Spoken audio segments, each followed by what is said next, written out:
Borgaon Manju police station येथील सुनील सोळंके ड्युटीवर असताना corona positive निघाले असून बोरगाव मंजू पोलीस स्टेशनमध्ये 72 गावे येत असून तात्पुरते प्रभारी ठाणेदार सुरेंद्र राऊत यांना तात्पुरता चार्ज दिला असून दाडबी गावातील एक गरीब भटक्या विमुक्त जमातींचे गयाबाई दादाराव सनिशे यांच्या घरी काही गुंड प्रवृत्तीच्या लोकांनी मारपीट करून 45,000 हिसकावून घेतले।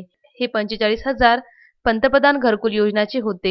हा प्रकार घडल्यानंतर गयाबाई दादाराव सनिशे व यांचा सर्व परिवार बोरगाव मंजू पोलीस स्टेशनमध्ये तक्रार देण्यासाठी दुपारी 4 वाजता आले, परंतु स्टेशन डायरीत हातोल यांना गंभीर रुग्ण आहे म्हणून रिपोर्ट घेतला नाही, कारण ठाणेदार सुरेंद्र राऊत हे हजर नव्हते म्हणून रिपोर्ट घेतला नाही व गयाबाई यांना जबरदस्त मारहाण केली असता पोलिसांनी दवाखान्यात सुद्धा नेले नाही।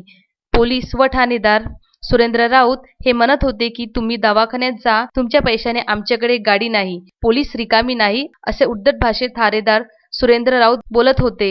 2 तासानंतर ठाणेदार आले व गयाबाई यांनी आबिती सांगितले, परंतु ठाणेदार सुरेंद्र राऊत यांनी पैसे काढून आणले। तुमच्यापाशी पैसे कुठून आले?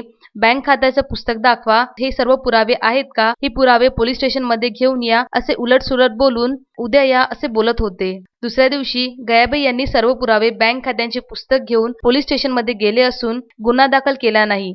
तुम्ही घरी जा, चौकशी करू, नंतर पाहू काय करायचे ते, असे बोलून घरी पाठवले। परंतु एका गरीब कुटुंबाला गोडेगावच्या गुंड प्रवृत्तीच्या लोकांनी मारपीट करून 45,000 रुपये हिसकावून नेले। त्यांचे नाव संजय सनिसे, नारायण सावंत, शिवनाथ सावंत, विशाल शिंदे, शशिकला शिंदे, दीपाली सनिशे।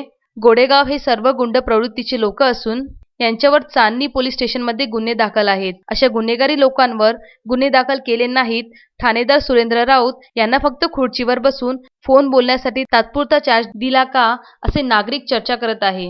गुन्हा दाखल झाला नाही तर मी बोरगाव मंजू पोलीस स्टेशनमध्ये आत्महत्या करणार, असे गयाबाई दादाराव सनिशे बोलत होते। मी आत्महत्या जबाबदार ठाणेदार सुरेंद्र राऊत हेच राहतील, असे गयाबाई दादाराव सनिशे बोलत होते। माझे घरकुलाचे पैसे आले होते कशी 45,000।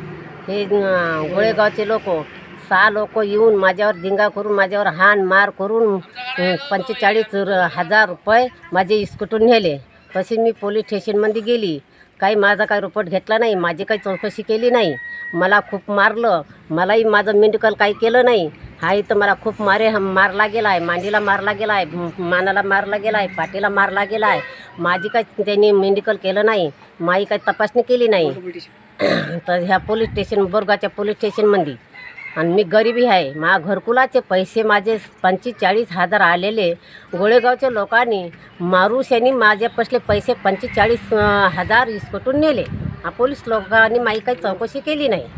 मला न्याय द्या, नाहीतर मी पोलीस स्टेशनमध्ये येईन, आत्महत्या करून टाकेन। संतोष गवई, विदर्भ न्यूज, बोरगाव मंजू।